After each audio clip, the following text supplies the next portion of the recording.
Salut bande de loups, j'espère que vous allez toutes et tous bien, je suis ravi de vous retrouver pour cette nouvelle vidéo flip-through slash plan with me slash rétrospective du mois de septembre slash passé, présent, futur, un truc structuré. Bref, vous allez voir, va y avoir plein de choses. Préparez-vous comme moi, votre petit kawa ou votre petit thé, votre petit chocolat. On est parti pour un bon quart d'heure, 20 minutes d'actu, bugeot, lecture du loup. Vous allez voir, va y avoir plein de trucs. Préparez-vous le petit snack qui fait plaisir. Pour cette première partie de vidéo, déjà vous pouvez le voir, il y a mon Plan With Me, le mois d'octobre, on est parti, enfin je suis parti, sur une thématique, non je pourrais même limite dire on, puisque vous m'aviez également encouragé de partir sur un thème Miyazaki, principalement le thème Mon voisin Totoro, Totoro qui est d'ailleurs regardable, vous pouvez le regarder en streaming sur Netflix, et ça c'est vachement cool. Il y a pas mal de films de Miyazaki qui sont disponibles, donc moi je pense que je vais me faire un petit week-end, un petit binge-watching de films de Miyazaki, parce que je les ai clairement pas tous vus. Et ce qui m'a inspiré pour le thème du mois d'octobre, c'est l'automne, tout simplement, déjà, et puis le fait qu'il y ait cette fameuse séquence dans laquelle Totoro s'abrite sous un parapluie, sous la pluie, évidemment, c'est le principe. Et ça m'a inspiré pour dégainer mes crayons, et voilà, je vous propose un crayonné, un ancrage et de la coloration. Petite anecdote d'ailleurs concernant la coloration, la mise en couleur de Totoro dans ce bullet journal. J'ai complètement foiré la première de couverture, on va dire la page d'intro. Je l'ai foiré, pas en termes de dessin, j'étais super fier de ce que j'avais réalisé. Mais il s'est passé un truc, c'est que j'ai complètement foiré la colo. J'avais utilisé les fameux Zig, comme vous pouvez le voir, les Zig en dual brush pen, qui s'appellent donc des brushables de Zig Memory System, que vous pouvez vous procurer notamment sur Stationery.pal, le lien est dans la description. Mais en fait la couleur ne correspondait pas du tout au color scheme de Totoro, et en plus on voyait les petits ronds que je faisais pour essayer de colorier sans qu'il y ait de traces. Ça n'a pas du tout marché, c'était beaucoup trop, enfin c'était pas assez pastel, donc j'ai complètement foiré. J'ai recouvert mon Totoro avec une feuille de mon bullet journal que j'ai découpé à la fin de mon carnet. J'ai essayé de faire ça de façon propre, et puis j'ai refait mon dessin. Alors autant vous dire que déjà j'ai dû me calmer, faire une petite méditation, parce que j'étais énervé d'avoir perdu mon boulot, malheureusement. Puis en plus, j'étais d'autant plus frustré qu'il fallait que je refasse l'ancrage. Donc j'ai refait un crayonné et tout, ça m'a fait perdre du temps. Et puis, je vais vous en parler dans la deuxième partie, ce qui s'est passé au mois de septembre. J'étais tellement occupé que j'ai tellement perdu de temps, je me suis dit, bon bah voilà, je vais toujours pas pouvoir sortir ma vidéo à temps, et ça m'a frustré. Donc, passé la frustration, je me suis dit, de toute façon, ça ne sert à rien de rester frustré, c'est pas comme ça que je vais réussir, parvenir à un résultat qui va me satisfaire. Je vais prendre mon temps, mes loups sont les meilleurs loups ever, ils vont comprendre. Et puis je me suis limite pardonné, c'était plus un problème avec moi-même. Ce manque de régularité, il est dû à quoi? Je me suis posé pas mal de questions, ça a été aussi l'occasion pour moi de faire une espèce d'introspection. Puis finalement j'ai accepté le fait de ne pas pouvoir sortir la vidéo à temps, et j'ai joué là-dessus. Je me suis dit, tiens, je vais vous sortir un flip-through, et je vais vous montrer un petit peu les diverses étapes qui m'ont mené à la création de cette vidéo. Donc finalement, la solution que j'ai trouvée pour la colo dans mon Plan With Me en général, c'est l'aquarelle, et c'est vachement cool parce que je n'avais pas vraiment utilisé l'aquarelle jusqu'à maintenant. Ce qu'il faut savoir, c'est que mon bullet journal est un bullet journal d'édition 2 spécial bullet journal de chez Leuchtturm 1917, et ce qui est bien, c'est que les pages sont un peu plus épaisses qu'un Leuchtturm classique. Elles sont en 120 GSM. Il faut savoir que les pages d'un notebook thérapie par exemple sont un petit peu plus résistantes puisqu'elles sont en 160 GSM, mais du vrai papier aquarelle, c'est du 300 GSM. Mais bon, des carnets de papier à 300 GSM, clairement, je ne connais pas, ou alors ce sont des carnets de dessin aquarelle express, c'est pas des carnets pour le bullet journal. Donc ce qui est vachement bien avec ça, c'est que si vous ne mettez pas trop d'eau, ça accepte quand même plutôt bien l'aquarelle, ça gondole, on va pas se mentir, c'est pas du papier aquarellable, mais en tout cas, ça tolère, on va dire, ça ne traverse pas. Donc voilà, si vous veillez à gérer votre quantité d'eau pour faire de l'aquarelle dans votre belette, ça marche. Donc n'hésitez pas, les Leuchtturm en 120 GSM, que ce soit des éditions spéciales bullet journal ou des éditions spéciales 120 GSM, ça fonctionne tout aussi bien. Du coup, vous me voyez faire Totoro, vous me voyez faire le Chabus, Vous me voyez faire les fameuses noiraudes également. Ça, les noiraudes, ça me rappelait, quand je les faisais, mon bullet journal spécial Yu-Gi-Oh! Avec les Kuribo, je les fais de la même façon, en fait, en faisant des espèces de boules. Et après, je fais tout simplement un effet de fourrure avec, si vous coloriez toutes les noiraudes en noir, c'est le principe, si vous faites d'abord la colo en noir, après vous pouvez faire des dessins au Posca blanc et rajouter aussi des petits points noirs pour faire les yeux. C'est très facile à faire, je vous invite à potentiellement me suivre sur Instagram, pourquoi pas, je vous ferai un petit réel pour apprendre à dessiner des noiraudes, c'est très facile à faire, vous le verrez. Donc je vous sors ça dans les prochains jours, suivez-moi sur Instagram, @wolfagram. Alors je vais aussi en profiter pour faire une petite rétrospective sur le mois de septembre. Vous n'êtes pas sans savoir que septembre c'est le mois de la rentrée, un mois extrêmement énergivore car tout le monde donc rentre, tous les étudiants, collégiens, lycéens, écoliers, les gens qui vont à l'université, en école de commerce, etc. etc. C'est un mois où tout le monde reprend de plus belle ses activités et c'est également le cas pour les gens qui bossent en entreprise. Le saviez-tu ? Il y a beaucoup de séminaires qui ont lieu, des séminaires de rentrée, des gens qui viennent des 4 coins de la France pour pouvoir se retrouver et se fixer des objectifs pour la nouvelle année scolaire, entre guillemets, parce que vous avez l'année qui commence de janvier à décembre, et puis vous avez l'année qui commence de septembre et finit en début septembre, donc du coup c'est l'heure des bilans. Et il s'avère que je travaille dans un hôtel business, et donc quand on travaille dans un hôtel business, évidemment, il y a énormément de groupes, énormément de séminaires, énormément de gens qui viennent pour faire le point, et donc une grosse activité. Et j'ai eu la mauvaise idée d'oublier que c'était le cas et de lancer un mois dans mon bullet journal au mois de septembre. En fait, l'idée, elle m'est venue parce que je savais que je n'allais pas avoir beaucoup de temps libre pour sortir. Je me suis dit, tiens, je sais que je vais être chez moi, donc je vais m'occuper chez moi, je vais sortir une vidéo par jour, c'est l'occasion. Sauf que, il s'avère que je suis quand même un animal social, l'être humain en général est un animal social, et donc forcément, on a aussi envie de sortir, et on a envie de déconnecter, on n'a pas envie de bosser tout le temps, et j'ai sous-estimé ma capacité et physique et mentale pour le coup, donc j'ai malheureusement pas pu vous sortir une vidéo par jour. C'est pas un échec pour moi, je le considère pas comme un échec en tout cas. Certes, je n'ai pas atteint cet objectif, mais j'ai appris beaucoup de choses. Donc j'ai appris déjà à ne pas surestimer mes capacités physiques et mentales, n'est-ce pas ? Mais aussi à prioriser ce qui est vraiment important. Parce que mon objectif sur cette chaîne, et là on va enchaîner, transition sur le futur, c'est de vous retrouver de façon régulière. Aujourd'hui nous sommes dimanche, je voulais vous retrouver à 18h, il s'avère qu'au moment du tournage de cette vidéo il est 17h50, donc j'accepte le fait que cette vidéo ne sortira pas à 18h. Par contre elle sortira un petit peu après, elle va vraiment sortir ce dimanche 15 octobre, n'est-ce pas ? Et puis ça a été aussi pour moi l'occasion de faire une espèce d'introspection, et j'ai ressorti le carnet de santé mentale.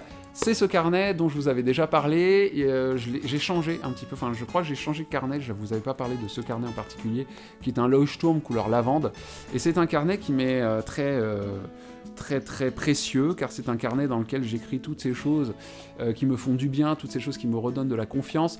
Je vous referai potentiellement une vidéo introspection, développement personnel et utilisation d'un carnet pour cela, peut-être une mise à jour, on verra.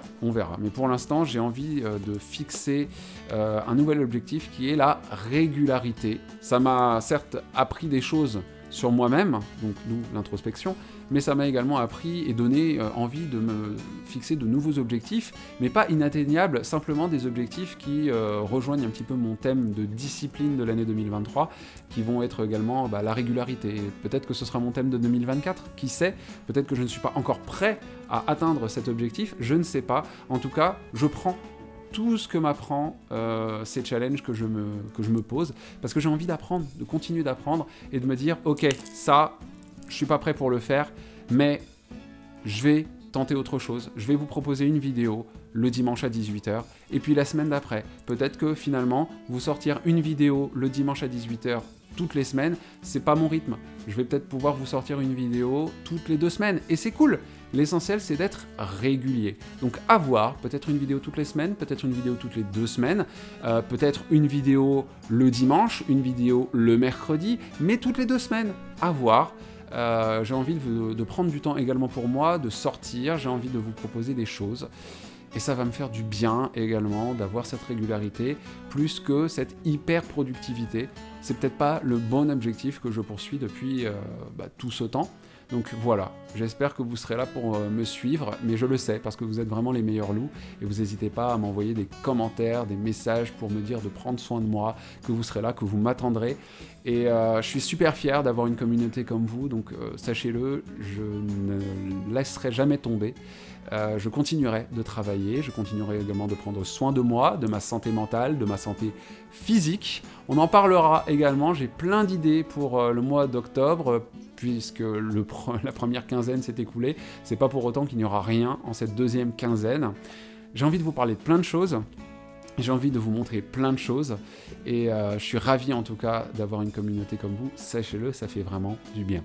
Alors c'est vrai que je vous parle pas mal de bullet journal, mais il s'avère que cette chaîne s'appelle les Lectures du Loup, donc la question se pose, quand est-ce que je reviendrai pour vous parler de livres ? Eh bien ce sera beaucoup plus tôt que ce que vous imaginez, car je suis déjà en train de plancher sur un nouveau format, puisque vous n'êtes pas sans savoir que j'ai sorti un podcast qui s'appelle Les Lectures du Loup en podcast, et c'est un vrai plaisir que de lire et de vous proposer mon résumé, mes impressions, des infos sur l'auteur ou l'autrice. Ça me fait vraiment du bien de pouvoir vous sortir ce nouveau format en podcast. Ça sort désormais tous les 15 jours le lundi. Donc ça peut sortir, normalement c'est censé être programmé et sortir le lundi à 6h du matin. Bon là il s'avère que le prochain épisode, qui sera l'épisode 10, ne sortira pas lundi, mais potentiellement mardi ou mercredi. Je vous tiendrai évidemment informé sur les internets, donc n'hésitez pas à me suivre. Mais je vais également vous parler de lecture sur cette chaîne YouTube incroyable. On va faire du booktube énorme. Et je vais vous parler notamment de manga et de livres, ou plutôt de romans graphiques. Il y a plein de choses dont j'ai envie de vous parler. Je vais vous parler également de BD, donc de choses qui potentiellement se voient. Donc je vais faire des prises de vue, des choses... Voilà, j'ai envie de vous parler de livres. Donc je vous ferai comme les Lectures du Loup en podcast. Je vous parlerai d'un livre à la fois, d'une œuvre à la fois. J'ai envie de vous parler d'À la vie, de l'homme étoilé. J'ai envie de vous parler des crocodiles. J'ai envie de vous parler du théorème du Vaquita, d'Hugo Clément. J'ai envie de vous parler de plein de choses. Donc ça va sortir, et ça sortira le mercredi à 18h. Donc il y aura 2 types de vidéos qui vont sortir, et je m'y accroche. Je ne connais pas encore le rythme de parution, mais je sais que le dimanche à 18h sortira une vidéo bullet journal organisation ma vie FM, et puis il y aura également une vidéo sur des romans graphiques, BD, etc. Les Lectures du Loup, donc en vidéo, porteront sur des œuvres graphiques qui donc sortira le mercredi à 18h. Voilà, j'essaie encore de peaufiner tout ça. J'ai encore mon grand carnet YouTube dans lequel je vais encore faire plein de choses, et je vous emmènerai dans mes aventures bullet journalesques avec moi également sur Instagram. Donc il y a plein de choses que j'ai envie de faire, j'ai de l'énergie, j'ai envie de planifier tout ça avec vous. Donc j'ai super hâte de vous retrouver, et ça va être trop cool. Et puis je peux aussi me servir de la double page que vous êtes en train de voir et que je décore avec de jolies feuilles dorées pour planifier mes vidéos. Je peux écrire telle ou telle vidéo, je vais la diffuser tel ou tel jour, ça le dimanche, ça le mercredi. Ça peut toujours être une façon pour moi d'organiser mes vidéos si je n'ai pas mon bullet journal spécifique à portée de main, puisque j'ai davantage mon bullet journal avec moi que mon grand carnet qui est un format A4 qui est vraiment très gros et que je n'emmène pas avec moi en déplacement. Par contre, quand je pars, comme là en début de mois je suis parti à Lille, puis à Reims, j'avais mon bullet journal avec moi, donc je peux tout écrire dedans. C'est ça l'avantage, beaucoup plus facilement transportable que mon bullet journal qui est un grand format Master A4, que je peux quand même mettre dans mes valises, mais ça occupe quand même un grand espace dans mes bagages. Donc là, dans la page ce mois-ci, j'ai écrit tous mes trajets, donc le trajet de Lyon à Lille, puis de Lille à Reims, et enfin de Reims sur Lyon, pour rentrer. Voilà, j'ai écrit tous mes départs, toutes mes arrivées, le moyen de transport, et si j'ai acheté mon billet, eh bien le prix du billet, ce qui est quand même très important. Avez-vous entendu parler de la gestion de budget ? Pour le coup, c'est très important pour moi, parce que c'est vrai que je fais très attention à mes dépenses, et d'ailleurs j'ai écrit dans ma page ce mois-ci de supprimer mes abonnements obsolètes. Voilà, il y a des abonnements qui ne servent plus et que je dois absolument supprimer pour le mois de novembre. Je dois mensualiser mon assurance parce qu'au début du mois, il y a quand même Beaucoup d'argent qui est tombé, voilà. Hein, on parle des choses qui fâchent tout de suite ou pas? Et puis structurer les dépenses pour faire un plan d'économie parce que ce serait quand même sympathique de pouvoir finir le mois avec un certain pécule que je mets de côté et faire la même chose tous les mois et essayer d'avoir on va dire un pécule optimisé. Voilà, tout simplement. La page d'à côté, vous la connaissez, c'est ma page Culture Mix. C'est l'occasion pour moi aussi de repartir sur des Culture Mix saisonniers. Pour reprendre les Culture Mix, alors ce sera pas tout de suite, je pense que je vous ferai un Culture Mix de l'hiver qui reprendra en fait tous mes kiffs de l'automne. Et puis ainsi de suite en fait, hein. Je vais faire un Culture Mix de saison où vous parlez en fait de tous mes kiffs de la saison précédente, histoire d'aborder une nouvelle saison culturelle, on va dire, avec plein de kiffs de l'hiver dont je vous parlerai le premier jour du printemps. Why not? Voilà, avec quelques autres dessins de Totoro que je matérialise sous vos yeux, notamment avec... Alors c'est ça qui est très intéressant avec l'aquarelle, c'est de pouvoir vraiment avoir les bonnes nuances. Ce que je fais pour être sûr de pouvoir colorier Totoro de la bonne manière, avec le bon gris, c'est déjà, je m'inspire de ce que je vois sur Netflix, je regarde vraiment l'animé en lui-même, puis après, donc, je reprends les mêmes couleurs et je fais des tests avec une planche témoin, une planche sur le côté. Une fois que j'ai trouvé vraiment la bonne nuance, bon, après, je dis pas que c'est 100% accurate, je dis pas que c'est 100% la bonne nuance, mais ça marche quand même. On a un joli gris, on a une jolie bedaine, et puis on a un joli violet aussi pour le parapluie de Totoro, et un joli bleu pour son acolyte juste derrière. D'ailleurs, ce Totoro bleu, qui est donc Chu Totoro, c'est un moyen pour moi, c'est un moyen, de vous montrer 2 erreurs que j'ai commises en aquarelle. Alors, il faut savoir que l'aquarelle, je la maîtrise pas du tout. C'est vraiment un test pour moi, ce plano et demi du mois d'octobre, ou plutôt cette mise en page, plus qu'un plano et demi. C'est 2 erreurs que j'ai commises en faisant la colo avec l'aquarelle. La première, c'est le trop plein d'eau. Alors le trop plein d'eau, ça se corrige très facilement. Vous prenez du papier absorbant, vous appliquez, vous enlevez très vite pour éviter que ça déborde sur le côté. Sinon après, vous faites comme moi, vous utilisez un stylo blanc pour pouvoir colorer en blanc les débordements. Et puis également, quand vous vous trompez de nuance, vous vous en servez. Si vous prenez une nuance plus, on va dire, plus sombre, vous en servez pour faire un ombrage, tout simplement. Donc, c'est comme ça que j'ai ombré Totoro bleu et le grand Totoro gris que l'on connaît toutes et tous. Pour ce qui est de la double page suivante, c'est ma double page des trackers de santé à gauche, que je ne me suis pas du tout embêté à tracer, comme vous pouvez le voir, l'année dernière. Carrément, l'année dernière. L'année dernière, je le faisais déjà, mais le mois dernier, j'avais pris un Pigma Micron, probablement taille 5, quelque chose comme ça, pour que les cercles concentriques puissent se voir. Et donc, je m'étais servi d'un compas, j'avais tout tracé au compas. Là, je me suis pas embêté, j'ai demandé à June de la boutique Valley of Pepper, qui est mon ami également. Je lui ai demandé de m'envoyer des trackers d'habitude pour jusqu'à la fin du mois. Et des trackers également de santé. Moi, j'appelle ça des trackers de santé, mais de base, ce sont également des trackers d'habitude, mais circulaires, quoi, tout simplement. Et là, j'ai pris un grand format, parce que ça existe également en petit format, et je les ai pris en format 5 lignes, parce que vous avez aussi des formats 7 lignes, pour si vous avez envie de traquer 7 habitudes différentes. En fait, c'est également un tracker d'habitude, le Health Tracker, faut savoir, hein, c'est un tracker d'habitude, mais moi, ce sont des trackers d'habitude de santé, c'est-à-dire je veux traquer mon humeur, je veux traquer les phases de la lune, mon sommeil, parce que ça c'est important aussi d'avoir un bon sommeil. Je traque en fait quand j'ai une journée où j'ai vraiment suffisamment de sommeil, c'est en bleu, quand c'est pas assez de sommeil, c'est du rouge. Voilà, c'est binaire pour le coup. Et puis j'ai envie de voir si c'est corrélé, j'ai envie de voir si ça a un rapport. Par exemple, là je prends mon Hair Tracker du mois de septembre et je tombe sur des choses qui me paraissent assez étonnantes. C'est-à-dire que j'ai, par exemple, mon humeur elle est affectée par le manque de sommeil, ok, mais je me rends compte qu'une semaine où je suis complètement du matin, j'ai une semaine où mon humeur pourtant elle était plutôt bonne. Donc est-ce que ça veut dire finalement que je me découvre un côté matinalier? Bon, matinalier, c'est les animateurs radio qui occupent la tranche horaire du matin, mais est-ce que je suis très matinal, pour le coup? Et puis, est-ce que la phase de la Lune impacte mon humeur, par exemple? On est là, la phase de la nouvelle Lune, qui était donc le 15 septembre dernier. J'étais dans le vert, et puis après, j'ai mal dormi, je suis passé en jaune, Et puis le 17, 2 jours après, pourtant j'avais bien dormi, mais j'ai passé une journée merdique au possible. Et désolé pour le terme, mais vraiment, faut dire ce qui est. Et j'étais dans le rouge, quoi. Je suis passé du vert au rouge. Donc est-ce que la nouvelle lune m'a influencé ? Alors que je pensais pourtant que c'était, je sais pas, une phase où on formule ses vœux pour la nouvelle lune. Alors moi, personnellement, je le fais pas. Mais en tout cas, je sais pas. Est-ce que ça a un rapport ? Et je fais ça sur plusieurs mois, histoire de voir. Et peut-être qu'à un moment donné, j'arrêterai de le faire si je vois que ça ne me sert pas vraiment. Donc là, comme depuis le début du mois de juillet, je suis très régulier sur mon tracking, ça va me permettre au bout de 6 mois de voir s'il y a vraiment un rapport ou non. Décoration, j'utilise les nouvelles pour la décoration, pardon. Faites des phrases, monseigneur Lou.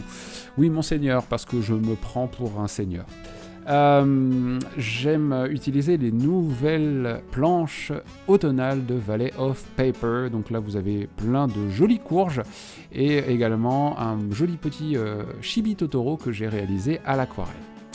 Pour la décoration de ma page de gratitude, j'utilise des washi tapes qui viennent de chez Notebook Therapy et c'est la collection Maple Dreams que j'utilise qui propose vraiment une collection automnale incroyable. Et d'ailleurs, il y a 2 nouveaux carnets de chez Notebooks Therapy qui ont un rapport avec les phases lunaires qui sont sublimissimes.